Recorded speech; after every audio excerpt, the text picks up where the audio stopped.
Oh boy. All right. Just stay calm. Just stay calm. You can do this. It's going to be okay. You can do this. Hey Paul, how are you? Good evening, Drew. How you doing? I'm going to need a few minutes at the beginning of this podcast to read a prepared statement. Okay. Okay. All right. This isn't a joke. This isn't funny. We've had to do this before. It's okay. We've had to do this before. This is definitely not a joke. Not a joke. Good evening. Recently, I made a decision without taking the feelings of others into consideration, which is the very definition of selfish. This decision has deeply affected the lives of people I love very much, and, as they allegedly love me very much, it is wrong of me not to discuss this important lifestyle change with them before I decided to begin this new chapter of my life. Therefore, I want to take a moment to apologize to all the people I've let down today. These people mean a lot to me, and their vocal disapproval of my decision hurts me just as much as my decision to not discuss this topic with them hurt them. Everyone was hurt, which is more than none. And this is not good. It is the opposite of good. I just wanted everyone to agree with me 100% of the time, and that is not something that I think is possible in this situation. So I'm here tonight to formally apologize to everyone I wronged in this situation.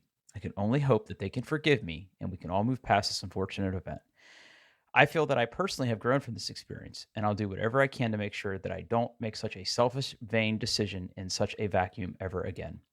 Normally, I would ask for some space and privacy during this time. However, this whole situation has left me particularly vulnerable and especially rattled. So if you have any words of encouragement or advice, I would love to hear it. And I will do my best to take your advice and considerations when these situations arise in the future. Thank you for your time.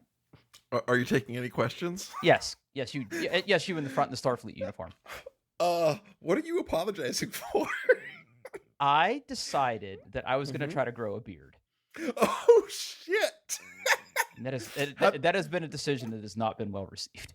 Okay. Okay. I would die for a picture if one exists, but Well, okay. I We need to back up. We need to back I up. take it the spouse wasn't a fan. We need to back up before we go into who was wronged in the situation. Okay. Okay. I have never been able to like formally grow a beard. Like my facial hair has been weird my whole life. Like I get a little bit of scruff, and then it just kind of like stops. I've never been a person who is like, even if I don't shave for a week, my facial hair does not grow very much. It grows to just a length to where like you look at me and you're like, well, that guy should really shave. But it has never been such a thing that I have been like able to grow a beard. And I have never really tried. But as I have gotten older, my facial hair has changed a little bit. It is much more gray than it used to be. There's Okay. like a salt and pepper thing going on with my beard, which men of a certain age, I think that happens. It does. But I sort of like woke up the other day and I was like, wow, this seems like it's really starting to come in more than it has. Mm, And it mm, only took me 43 years to get here. okay.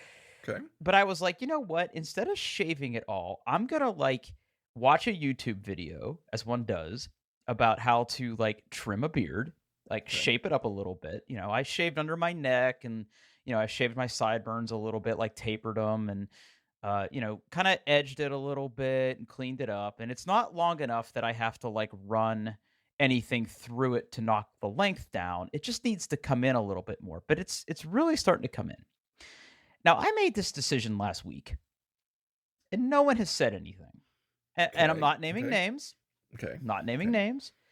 But tonight I said to my lady friend, I says to her, I says, hey, or I was sitting in the bedroom as she was getting ready to go to bed as she was scrolling through TikTok, and I was sitting there petting my dog, as one does, and I said, you haven't noticed yet, have you? And she goes, notice what? Okay. That's never good. Okay. That never feels good. Okay. Yep. And I was like, "Oh, never mind." And then it was like, "What? What haven't I noticed?" And I was like, "Nothing. Nothing. It's fine." Feeling a little hurt, feeling a That little never, hurt. yeah, that never feels good. Yeah, Yeah, yeah, yeah. You make this huge life decision, and you think like someone's gonna yeah. Like notice. I was really gonna go Yeah, for it. Like I was yeah, pretty juiced. yeah, I was yeah, I was yeah, really gonna go for it. yeah. Hmm. Uh, but it gets worse because then I Okay. said, "Oh, never mind." Like, because I just thought, okay, well, she has seen me not shave for a few days before, so maybe she just thinks that I'm like, Hmm. kind of working some stuff out. So Right, right. Maybe you're in between razors. Yeah, Yeah, yeah, yeah, yeah, yeah. yeah, yeah. So I just like, no, it's not a big deal. So then she started to get mad. Tell me what it is. And I said, well, I've decided to grow a beard. And the words out of her mouth were, ooh, gross.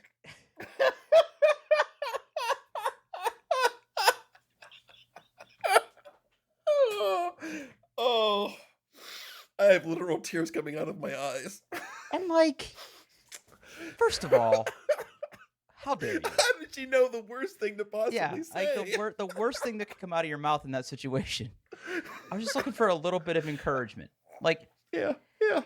there have been times in all of our lives where we have been asked opinion on something, and we know what the Yeah. answer is Mm-hmm. and the answer we're going to say. Right. I feel like this might have been one of those situations for her. Okay, like she was prepared. Yeah, like let me have this. Like let me try. Like I never really tried this.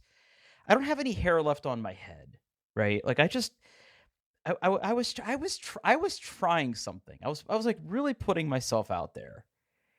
And I didn't ask her if it looked bad. It's just that I was just asking her if she had noticed. Ew, gross. Ew, gross.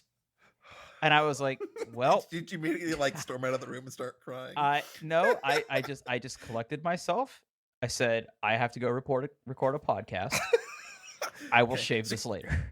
So you still have the beard right now. I still have what I consider to be a proto beard. Okay. Proto beard. Okay, but you're going to shave it. I think it's the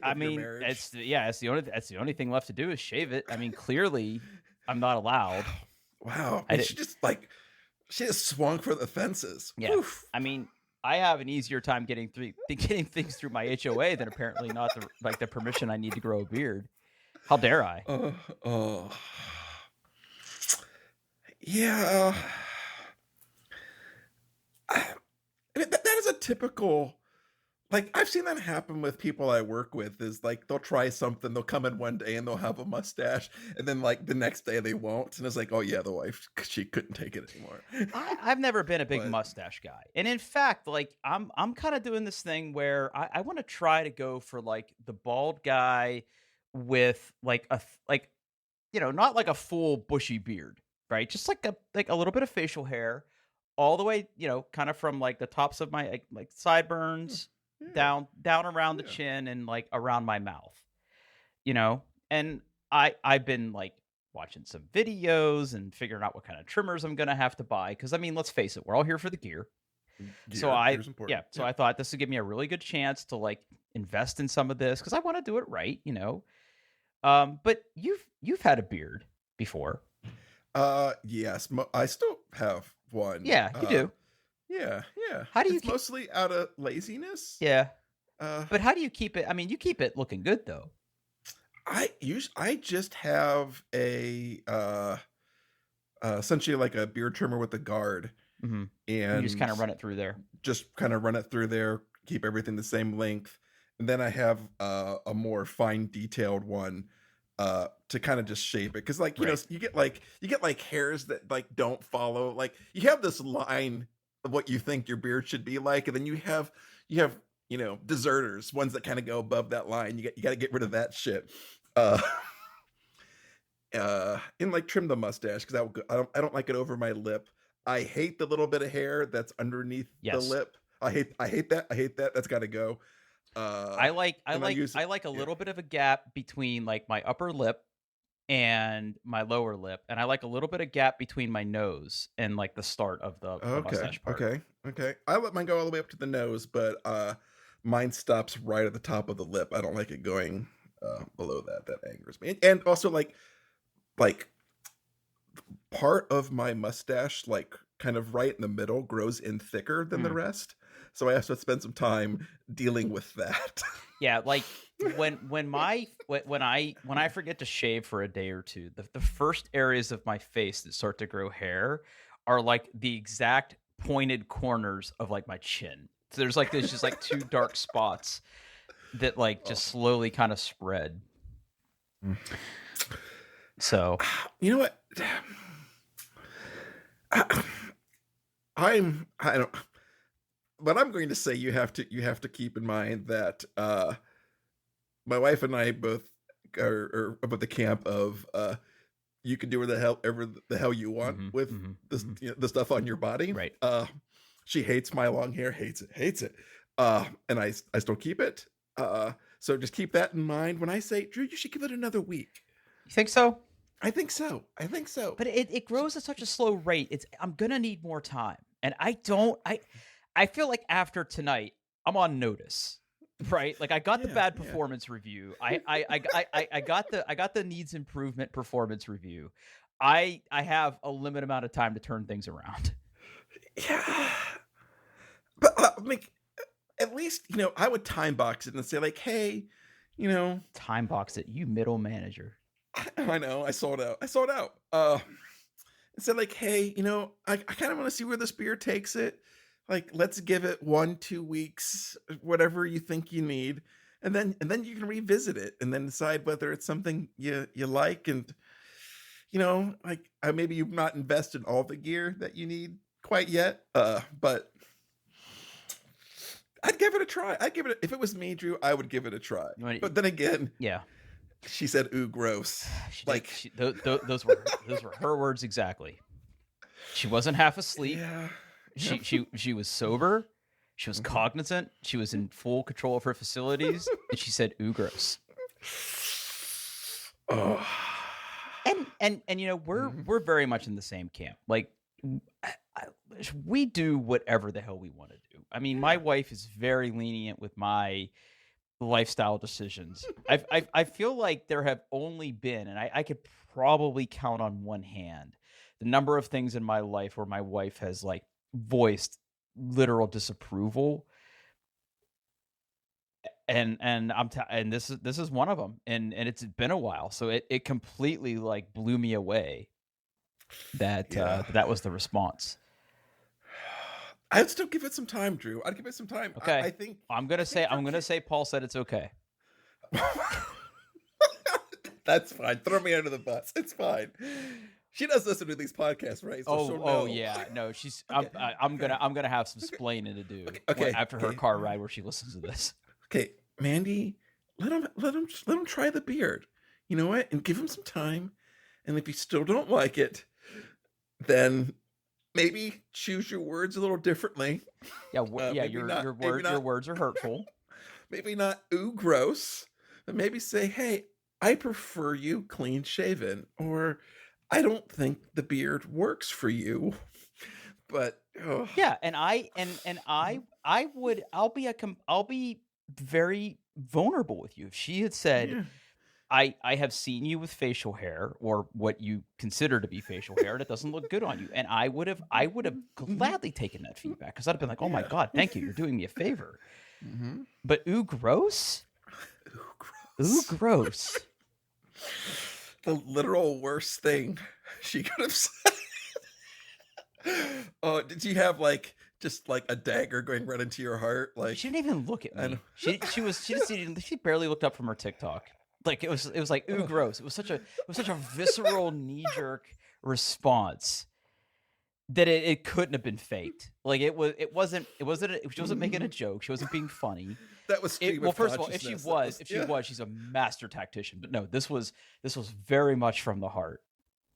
This is very much these are obviously feelings that she has had about beards her entire life. Yeah. This is learned behavior. Oh. So anyway, that's what I've got going on tonight. Okay. So I feel like I'm gonna be sleeping on the couch. Jesus Christ. Yeah. You need a hug, Drew. You need a hug. I need something. But I mean, not for people who hate beards, because I would hate to rub a beard on you. Well, Drew, you're welcome to rub your beard on me. Thank you. Anytime you'd like. Yeah. Thank you, buddy. Okay. Now that we got that out of the way, have you tried Starfield yet? No. Okay. It's real good. Okay, so I'm interested to hear what you say, because I work with a couple of people who were really excited to play it. Like one of them even went out and bought a new video card. Are they like capital G gamers? No, not really. Okay. One of them asked for a refund, and the other one said, I'm pretty much, I think I'm quoting directly, but I might be getting this wrong. I don't see any reason to invest any more time into this game. That's really Oh, Yeah. I guess what I would say to them is like, how long did they actually play? Both of them got the premium edition and played like as soon as it was out. Yeah, but like, for how long? I do not know. I do not So, know. But here's the thing, Drew. I'm one of those people like, well, you really got to play 12 hours for it to get good. Fuck that. It's got to be good like minute one. That's how games should be. I'm not gonna like invest multiple evenings into a game just because it gets good later. Like, no, no, no.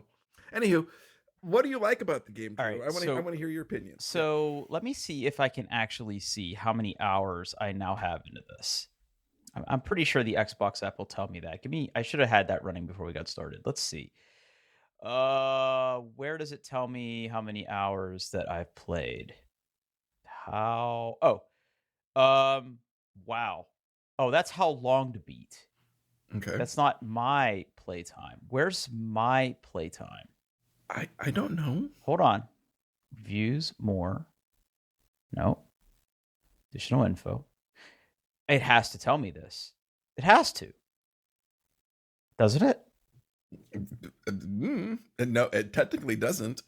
Okay, hold on. It should. It should. How long to beat? View details. How long is Starfield? That's not what I want. I want to know how long I've been playing Starfield. Achievements. People also like. I don't care what people. Okay. I have played. Hold on, I got to do math. 1 day and 8 hours. So that's 32 hours. 32 hours. Okay. In that 32 hours, I would say that I have probably spent 5 hours on the main quest. Okay. One thing that I have realized about this game is that it is extremely vast. And even though this game has a decent amount of procedural generation, which for people who don't know what that is, it is, when you land on a planet or you go, you travel between star systems, like Paul and I could be playing the same game and see different things in certain areas. Right. It's not made by a person. It's made by an algorithm. Yes. But I will say that I have done some very, very in-depth quests that were obviously written and scripted by humans. Mm-hmm. There were 2 very long quest chains that I did that I got completely invested in. I really like the story. I really like the writing and the characters that I met along the way. There was one of them that had a twist that I did not see coming, and it has nothing to do with the main story of the game. And it was about halfway through that mission, I'm like, okay, this game's pretty fucking good. Because, again, like all these Bethesda games, like once you sort of go off the beaten path a little bit and you decide, like, yeah, I know I need to go talk to this lady and like give her this thing, but hey, there's a person in the bar over there that I could go talk to and like talk to, and she's gonna send me somewhere else to do something. And like once you sort of get those options and you sort of go out of your way to go do these things, I feel like that's where any Bethesda game, not just Starfield, like really, really gets good. And now I've done a few of these side quests and I've gotten like insanely good rewards. Like they were absolutely worth the time, just not from a payoff from a narrative perspective, but payoff from like actual rewards that you get in the game. So now that I'm sort of like meandering back to the main story, because that's like opening up other areas of the game that like I want to go spend more time in. So it's like, and I have played every Bethesda game this way. Do a little bit of the main story, go meander and do some quests. Okay, I feel good about that. Let's come back to the main story and then meander off and go do some things. So like I'm just getting ready to begin my second sort of meander phase, and I'm into it, man. Like I'm having a great time. I feel like every time I play, I find some new piece of gear or weapon or character or alien or something. I just have not run out of content in this game yet. And there's so much to do and so many skills to unlock. Like, again, I have a tendency to min max in games like this, but I decided to invest in cooking in this Hmm. game, and other science based skills because honestly, the combat is not that hard. There are definitely some enemies that gave me a challenge because I think they were supposed to. But by and large, when you're out exploring, like I have only died in combat, I think like once. But maybe that's because I play a lot of Now, shooters. is the combat fun? Because the videos I've looked at, it's like looks like it's very like bare bones. Like there's like not a really good cover system besides just crouching, and it looks like a lot of just my numbers are bigger than your numbers, Yeah, and I mean that. like Look, it's missing. Yeah, I yeah, won't sugarcoat it, right? I mean, mm, look, that's how a lot of these Bethesda games are. yeah. Um, But at least like Fallout had the VAT system, and yeah. I think that made a relatively boring combat a little bit more interesting because you could slow things down and headshot Well, or make them go that's slow. But that yeah, still exists in this game, okay, it does. Okay, but not in planetary combat. and ship In combat. ship combat, it does. Like you can Okay. target individual. Well, I'll get to that in a minute, but set that aside for a minute. So, yes, the combat is not great. Well, that's a little harsh. Serviceable. It's fine, right? Like Yeah. it's not as tight and as crisp as something like a Call of Duty. But you can run around. You can craft your weapons and craft your weapons and your abilities and your modifications and everything to tailor your play style, and it's fine, right? And once you get access to a skill that gives you basically the ability to use a jetpack, or you invest points in stealth, or other skills that give you other way to approach combat situations, like that opens up some interesting paths for you. Okay. But for me, I've just been investing in like science skills and technical skills and social skills. So like my combat skills are like non-existent. So like when I get into a fight situation, which there are a fair amount, like there, to my knowledge, there is no like pacifist run of this game, although there are weapons that do non-lethal damage. Okay. My sort of thing is like if I get into a scrap, I'll just keep clicking the mouse until something dies, and it's fine. Got it. And there's different weapons that do different things, and I like the variety of the weapons and everything. Okay. Um, so it's good. Now, one area of the game that I wasn't sure I was gonna like, and I did not like at first, was this concept of the ships in this game. Now, Hmm. in this game, you have a spaceship. And a big part of this game is you flying from planet to planet or space stations or even other ships in some cases and doing things. And you use the ship to get there. And at first, I thought it was going to be like No Man's Sky, where like if you want to travel to a planet, you have to go to your ship, you have to take off, you got to like program your jump coordinates and do like a hyperspace jump and then land on the planet and get out of your ship and do all this other stuff. And the way that Starfield handles it is with these little mini cutscenes. And they're not long, but they're just long enough to you're like, man, I can't believe I have to watch this again.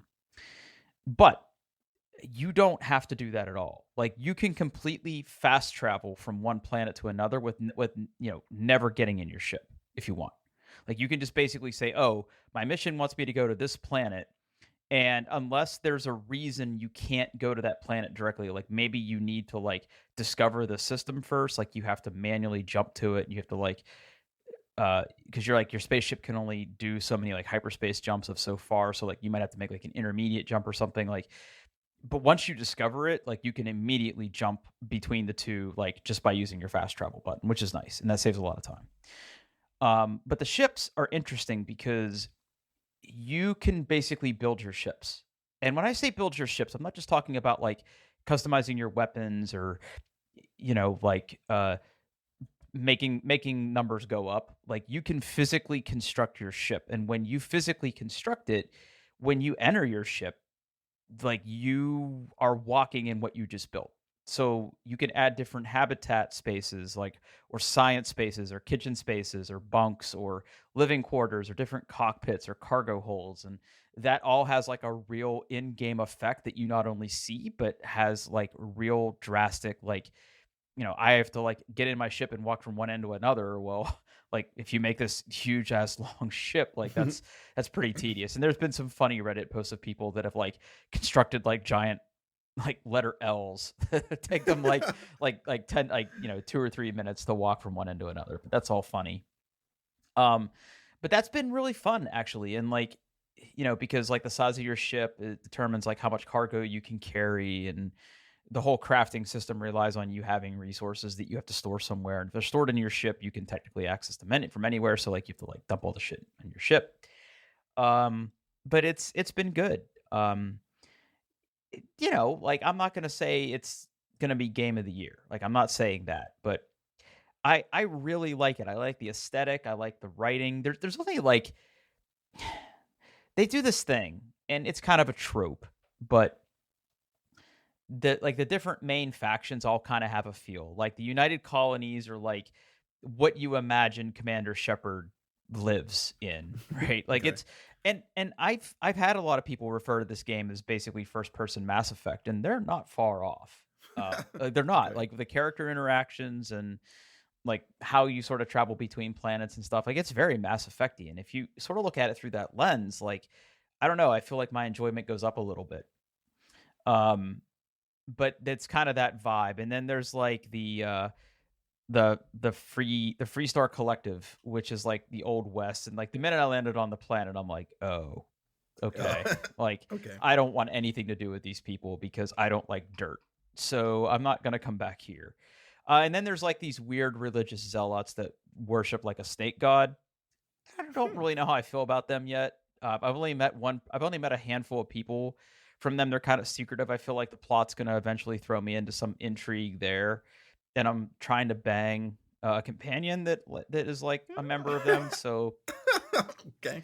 yeah, so Gotta have goals. yeah, I have goals. I don't know. She's really really weird, like exceptionally weird, like very socially awkward. She likes it when I throw grenades at places, but that seems to be the only thing that really gets her excited. Ugh. But yeah, and then in ship combat, what's interesting is that's where the VATS system sort of went. So VATS, for people who don't know, if you other games that Bethesda made, because it was like a first person type game, you had to have a modicum of reflexes to be able to play the game. Well, with this VATS system, VATS, what that let you do is kind of sort of pause combat and let your character specifically target something, and then the mechanics of the game would determine whether or not you hit. So it turned into more of like an RPG type experience versus like a like a first person shooter experience. So that kind of exists in spaceship combat because you can target specific systems on ships. And if you target the engines and you make them like dead, and if you can like completely prevent them from moving, you can dock them, and you can dock on that ship and like steal it. So that's pretty fun, and like take all their cargo. So that's pretty fun. But I mean, the ship combat is, it's okay. Like there were a few missions where where you're sort of forced to do ship combat, and I just feel like the friendly AI I had did nothing, and it was supposed to be like 10 on 4, but it was like 10 on 1. Like Got they it. just all attacked me. That was not fun. But no, it's really really fun. I totally see myself kind of trying to maximize my time in it. I read somewhere that it's like if you want to do everything, you're looking at 200 hours. I don't think I'll get that far, but if I do all the main quests and side stories, I bet you it's probably a 50 to 60 hour game. Okay. And I feel like that would have been worth it. Okay. So I don't know, man. I feel like you would like it, and I'm interested. I'd be interested to hear how long those people that you work with actually played. Because once I got access to some of those other quests, and I just sort of gave middle fingers to everybody else and went out and did my own thing. And I did these two, like I said, these two very very good side quests. I won't say what they are. Actually, 2.5, because there was one other like little mini quest that gave me some good rewards that was kind of fun. Once I did those, I was like, this is really good. Like someone put a lot of time and effort into like sort of scripting these things out. So I don't know. I think you would like it. Okay. I do have I found in my stuff I have a code for like a month of free Game Pass that expires at the end of the year that I got to use. Okay. So I may, if I have some time, not this weekend. This week is going to be busy, but if I have some time, I'll probably go ahead and at least give it a try and see how it goes. Yeah, I mean But we can bring it back, but yeah, I'm gonna play some more this weekend probably. I've got some stuff going on that I'll talk about here in a minute, but um yeah, I can't wait to kind of see where the game takes me next. cool, very cool. So there's an Apple event next week on Tuesday. There is. Yeah, there is. There is. You ever heard I about this thing, Drew? I've been a little out of the Apple event. Okay. So on 9/12. 9/12. There's an Apple event. It's going to be iPhones. Yeah, it's about that time of year. Yeah, it's that time of year. You looking forward to anything? You think new iPhones in your future? You just bought a watch, so Yeah, I'm not in on any sort of watch development. So this is going to be I'm sort of trying to read furiously here as we type, but it looks like everybody thinks it's going to be iPhone 15, which is going to bring USB-C, yes. and that's it, I guess. Uh, the pros are, again, all rumors, are rumored to have a titanium shell or frame to make them lighter than the current stainless steel. And the big phone, the big boy, the dinner plate, is supposed to have a periscope telephoto lens, so it gets a better zoom. Oh, and they're getting rid of the mute switch and replacing it with a action button. But Interesting. And we'll be able to program that action button? yes, yeah, you can do whatever you want. That's that's again rumors, but yes. I mean, Mandy needs a new iPhone. Okay. Although, I mean, maybe if she lets me keep the beard, I'll get her one. There you go. There you go. I don't know. Like, I guess maybe part of the reason I wasn't aware of this event is just because I just haven't really been craving anything Apple at the moment. Like, I'm sort of all Appled out. I mean, what do you think? Are you gonna would you spring for a 15 if it had USB-C? Like, would that be enough to get you to refresh? Almost. Like I am excited like about USB-C, but like until like everything I have no longer has a lightning port, it's just, like my kids' phones and my wife's phones and my AirPods and heck, Magic Trackpad, like Yeah. it's still all lightning. So it's, even though like this is a good first step, I think it's just going to be a while before everything is USB-C. But Well, it's especially bitter timing for me because when I bought my previous BMW, not the BMW I have now, there's only one USB-A port in that whole car. Okay, that's not enough. They're all USB-C ports. So I had to replace a bunch of cables already. Yeah. And my iPad mini is USB-C.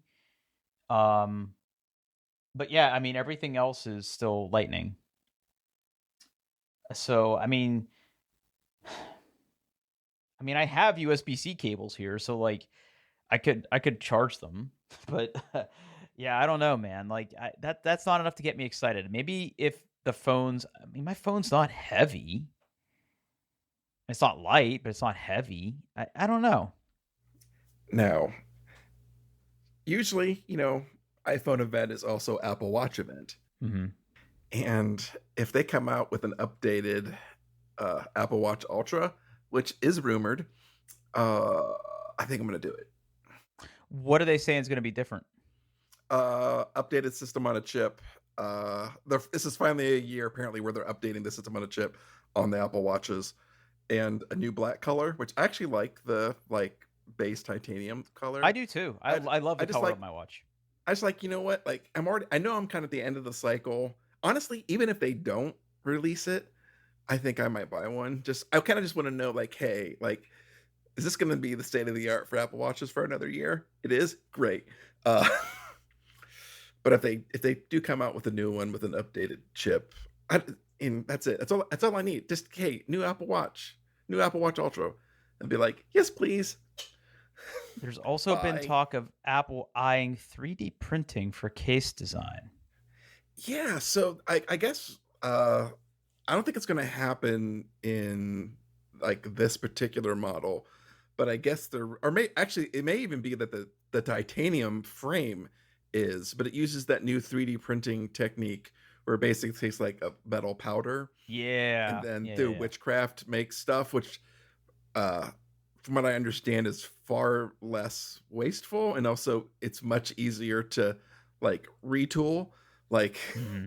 to make it make something else because you just give it a new plan and go print.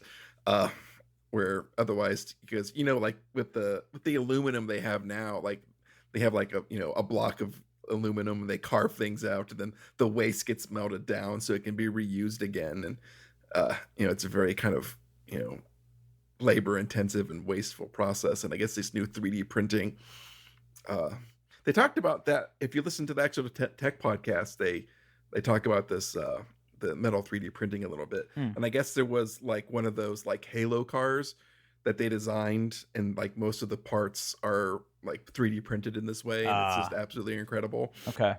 Yeah. But yeah, for me, I'm gonna watch the event, and I mean, famous last words. How many times has Paul said he's not gonna buy a phone and then buys a phone? Almost So every year. like, yeah, Almost every year, actually. pretty much, pretty much. Uh, but I keep shopping for turntables, so that may take priority over. You didn't buy one yet? I have not bought one yet. I'm I've got some options. I got some options with that. But if the Apple Watch Ultra, done. Like I've decided. Like I I think mean, it's time it's for. I think it's it's really time for good. me to have one. It's like to have one. I just want to see. Hey, are they gonna have a new model out, or is the current one gonna be the thing? And I'm gonna pull that trigger. So And are that's they that's. ever going to release the next iOS or what? Uh, they're like at beta 8, I think, with 17. I still have it in. Well, that's not true. I do have it running on one of my iPads, uh, but I haven't really played around with it too much. Hmm. Usually they announce a date. Usually it's like the week after or so. So probably in a couple weeks we'll have iOS 17. Oh, that's also a good thing. Public service announcement. If you have an Apple device, there's a patch that got released today. Today is Oh, September it's so 7th. funny you say that. Literally, just as you Yeah, said that, my settings thing popped up and said, yeah, "That's yeah. so weird." It's listening to me. I Apparently, know it. it's fixing an exploit that's actively being used in the wild. Uh, install it. Install it. All There right, you go. installing now. Actually, verifying update. Okay. Wow. Okay. Thank you for that. Yep. Yep. Okay.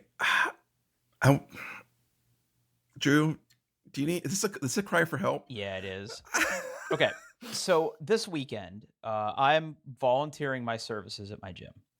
Okay. They have been eyeing a pretty significant like Wi-Fi upgrade for their gym facility for a while.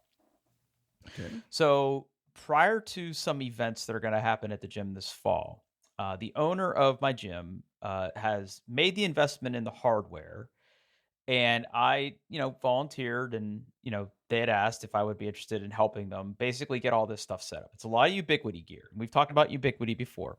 Mm-hmm. But this is like a commercial gym facility, so it's this big, like half empty space that's got some pretty big square footage. So we're gonna put in some Wi-Fi access points and some switching and some gear, and we're gonna do some cable drops into some of the offices there. So we're gonna do some work this weekend. Okay. And it's a big facility, just the absolute biggest, very big. Uh, all the beautiful facilities, and it's like really high. So we're gonna have to get like a scissor lift and some ladders, and we're gonna be running cables everywhere. It's gonna be a good time. Mm-hmm. Now, unfortunately, we're going to be placing these access points in corners of the gym, Okay. which means we're gonna need some pretty big cable runs to get Yeah. from the access points to where they need to plug in. And there was a time in my life where I had to crimp Cat 5, where I had to crimp, telephone wire. I had to punch down Unisys and IBM terminals on patch panels. I used to do a lot of cabling early in my career. It turns out that's kind of a perishable skill. Because Okay.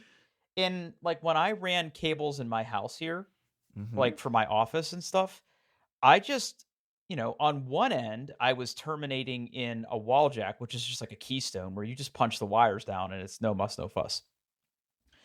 And then on the other end, it was just like a patch panel. And then I just took a really small Ethernet cable and plugged one into the other, and the other into the other, and we were done. But actually terminate, in order to sort of prepare for this weekend, I went through my toolbox and I pulled out my crimp tool and some RJ45 ends, some wire strippers, and sat down and actually tried to terminate some Cat 6 cable, and woof, I can't do it anymore. Oh no. Oh Yeah, no. like I'm gonna have to practice between now and the weekend because I took a couple stabs at it after dinner tonight, and I don't think I got one cable to work. I bought a cable tester too. Um, I'm going to ask a question, yep. but please know I have never made my own cable of any way, shape, or form ever, not once. Okay. What makes these so difficult? So part of the problem is the process by which you do this is you have a spool of Cat 6 cable. Mm-hmm. So the first thing you do is you need to cut it to length. So let's say we were doing like a 50-foot run.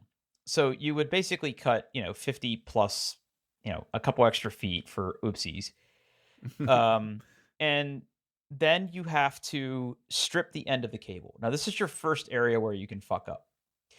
Because depending on the cable stripper you have, what you need to do is you basically put it on you basically clamp it, not clamp it, but you sort of like set it on the end of your cable.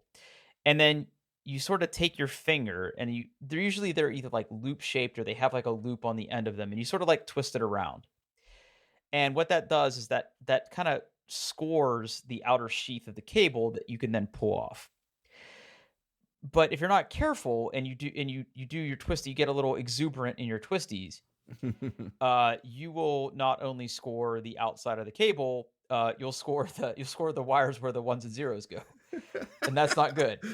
Okay. So you have to be very careful there. So then you pull the sheath off. Now, Cat 6 is interesting. So Cat 6 is designed for like gigabit Ethernet. And part of the reason it's designed for gigabit Ethernet is that whenever you pull the sheath off, what you will notice is you have your 4 pairs of wires, so 8 wires, right? In your typical color. So orange, orange, white, blue, blue, white, green, green, white, and brown, brown, white.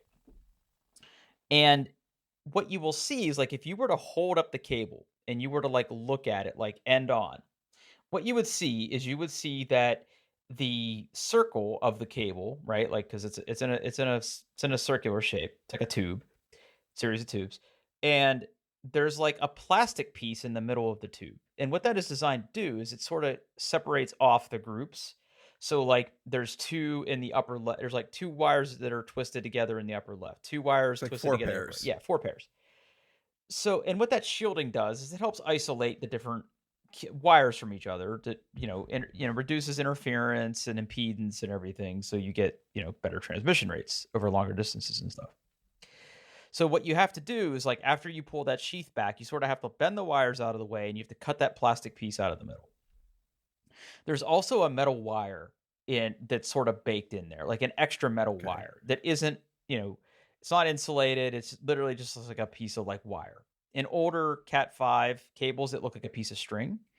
But this is actually just like a wire. And the idea of that wire is that if you were to grab it with a pair of pliers, you could like kind of pull it and it would rip the sheath a little bit more if you needed more room to work with.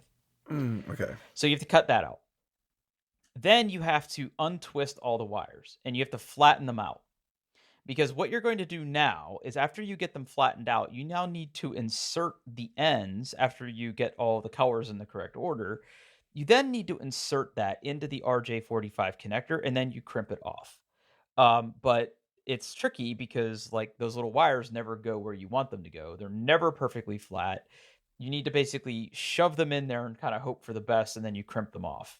And then like when you crimp it, the little copper pieces that are on the end of the RJ45 connector basically pierce the individual wires to make contact. But it's really, really hard to fish those wires in, especially if you haven't done it in a while. Because like what will happen is like, in order to properly terminate Cat 6, you have to have the wires in a certain order, right? So Mhm. each end of the cable needs to be the same. Um, so the best way to describe it is like all of those pairs of wires need to be in a certain order. So the way that I was always taught to do it um, is, and I don't know if it's right, but the typical way that I do it is I do orange white first, and then orange, then green white, then blue white, then green. So basically, like the middle pairs are flipped, and Okay. then brown white, and then brown. So that's 8 wires that have to be inserted into this little jack and then crimped. And it's really hard, first of all, because they all need to be the same length, so they all reach the little copper pieces at the end. Makes the other one's too long, the other ones won't make contact. And Yeah. like, Yeah. those things are semi-rigid. So like when you go to cram it in there, there are channels for the wires to go in. But if you miss, what you will see is like you'll see 7 wires that made it and one that didn't. So you got to pull it back out and you got to Mm. try again. And now maybe you get it, but like oops, the brown wires are in the wrong place. You got to pull out and you got to like flatten them out again and try again. It's extremely tedious. And I'm sure there probably are tools that make this easier, but I do this so infrequently Yeah. that I'm not going to spend a couple $100 on a tool that's going to automate this. But at the same time, like I just want it to work. Right, So right, right, right. Yeah. it's very, very tedious and time consuming. Like I feel like that'll be the bulk of my day on Saturdays. Like once we actually get the cables run, is actually properly terminating these things. Yeah, that sounds awful. You never had to do that? No, no, Never, never, no. ever. Never, never. Like I mean, if we my first real job in IT was writing code. So I never had a systems or support or anything. I've never had the desire to make any cable. Well, I've made speaker cables, but that's just trimming it and putting a banana plug on it and calling it a day. So I guess I have made a cable before, just it's just speaker cables, but nothing of any kind of complexity. Yeah, I mean, it's Uh, it, it's it's really not rocket surgery. It's just one of mm, those things that you get better with practice. And I remember like in my first job, like I had never wired, I had never crimped an Ethernet cable before. So like, I had a guy there who was a help desk tech who, you know, gave me like a spool of Cat 5 and said, "Don't stop until you got it." And he gave me all the tools and I messed up a bunch of cables and ends, but you know, I learned how to do it. And like to this day, I remember the wiring order. It's just really hard to cut the cables to length and get them to all go in the right place. So we'll see. I mean, we could cheat, right? So like we could cheat and basically instead of terminating these um with like the typical network cable ends, we mhm. could punch these down on keystones. So are you familiar with what a keystone is? I am not. So Keystone RJ45. Let me just see if I can. Oh, of course, of course, of course. Thanks, Piehole. You're doing great. Let me pull up an image here. Okay, I'm looking at them, Yeah, so but I've never really seen. Oh, so that's what turns a cable into a jack that you can plug into. correct. So what we Okay. could do is we could basically terminate both ends of the cable with this, and that's easy because I have a punch down tool, and you literally just put the wire in this little slot. And then you buy a cable off the shelf and plug it Yeah, and in. then You you just go have the like a rest of the small way. patch cable, right? And then you plug it into that. It's very, very easy to do that because you just have a spring-loaded tool that punches the wire into like some copper or alligator teeth inside the keystone, and you're done. Like you don't have to cram wires into any small hole, and you're good to go. So like we could cheat and do that, but that won't look as good. Like I just want a nice clean cable from like the access point to where it needs to go. So Yeah. Okay. but yeah, that's current. That's my current dilemma. But I'm kind of shocked that you never had to do that. No, never, never, not once, not once. Yeah. That's So never something I had to do. I've always bought my cat 6 cable from a reputable dealer. So that's what I do. yeah, but where it gets tricky is like when you really need to do a long cable run. Like yes, yeah. Like when I ran a cable from like one end of my basement to another, I could absolutely go buy like a 50-foot Ethernet cable, but they're not cheap. Whereas I can buy a spool of like 300 feet of Cat 6 and terminate it myself for like half the cost. Provide with the provision that you have the tools. Like you need a crimp tool, you need like wire strippers, you need like the stuff to do it. But I mean, I've had my same pair of wire crimpers since like 2004. Like I bought a pair because like we at my first job, like we had two, and then we had one, and then we had none. Oh yeah, because people would like hide it. So I just like bought my own. Yeah. And I bought my own punch down tool, and at one point I even had a tracer, like for tracing cables through like a building, like where you clip like a tone tool, where like you put where you like put it on the cable, and then when you're trying to figure out like where it's terminating, you basically take a speaker and you kind of drag it across, and you try to figure out like which cable the signal's on. Oh man, bringing back some memories. But yeah, and then I bought a because we're going to be doing some significant runs here and I want it done right, I invested in a cable tester, like an RJ45 cable tester. I don't know if you've ever seen any of those. I have seen those. Yep. Yeah, I'm going to put a link in the one I bought. My Amazon orders. Yeah. Let's go ahead and put this in the show notes. Some really good SEO. Ooh. Give it a whirl. Okay. Noafa? Go for network. It. Yep. Yeah, that's what it is now. Network cable tester with optical power meter, VFL, Cat 6, Cat 5 cable toner Ethernet cable tester, RJ45 network tester for telephone Ethernet video, PoE Ethernet tester, wire tracer fiber tester. Pretty good, right? There's only 4 commas in that whole thing. Yeah, so this is an interesting one. So 10% off coupon. Yeah, so it tests a variety of cables, but part of the reason I bought it is it will test it will test to make sure that the wires are terminating in the correct place on both cables. It will also test PoE strength, so power over Ethernet, which we're going to be using power over Ethernet to power the access points that we're going to be having. Okay. So it's important that we make sure we have good PoE signal. It'll also give you a measurement of the length of the cable, just based on attenuation.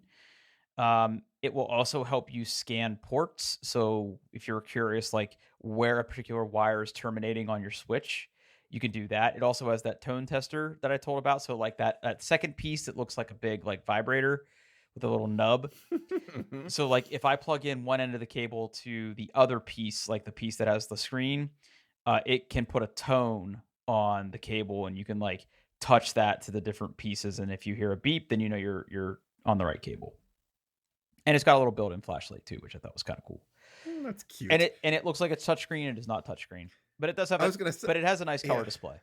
Okay, not a touchscreen, but it is a color display. Yeah. Okay. And like, look, you can spend thousands of dollars. Like if I worked for a cable company and I needed a cable tester, like I would spend a lot more. But right. I mean, this is more than fine for what I need.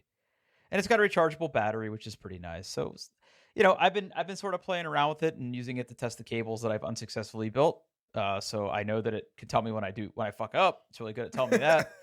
But yeah, it's pretty cool so far. Cool. All right. Before we go, one question for you. Did you get your heavies yet? No, I did get. Hold on. There is a small heavies update. Let's see. When did that email come? It was farther back then. Okay, on August 30th, which is a while back. About a week, actually. About a week.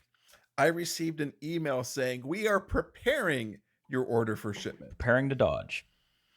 It is still not shipped, but it is preparing. I am getting the headphones, the case, a long auxiliary cable, and a short auxiliary cable. I think I bought I think it was whatever. Like, what's the most expensive Kickstarter? Boom, that's the one for me. Wow. Yeah. So hopefully soon. but not yet. Still no shipping notification. Every morning I wake up and I open up Gmail. I'm like, not today. But I'm really excited for yeah. you. I can't wait to see if they were completely worth it. I am too. Yeah. Or if they're just an absolute piece of shit. Like people have got them and they have like testimonies and reviews out there. And I guess so far the reviews are pretty good. So Okay. I would just like mine. Okay. So yeah, not yet. I feel like it could be any day now for you. I hope. I keep waiting one day. Here's my tracking number. Yeah. All right. Well, let's get out of here so we go get on with our lives. Yeah, I'm gonna go to bed. Yep. Hey, we're on the internet doingtheirbest.com. You can find all kinds of stuff about the podcast, including the show notes there. So just go there. It's easier than me telling you where to go. It's a really good website. It's okay. It does the job. Hey everybody. Thanks for listening.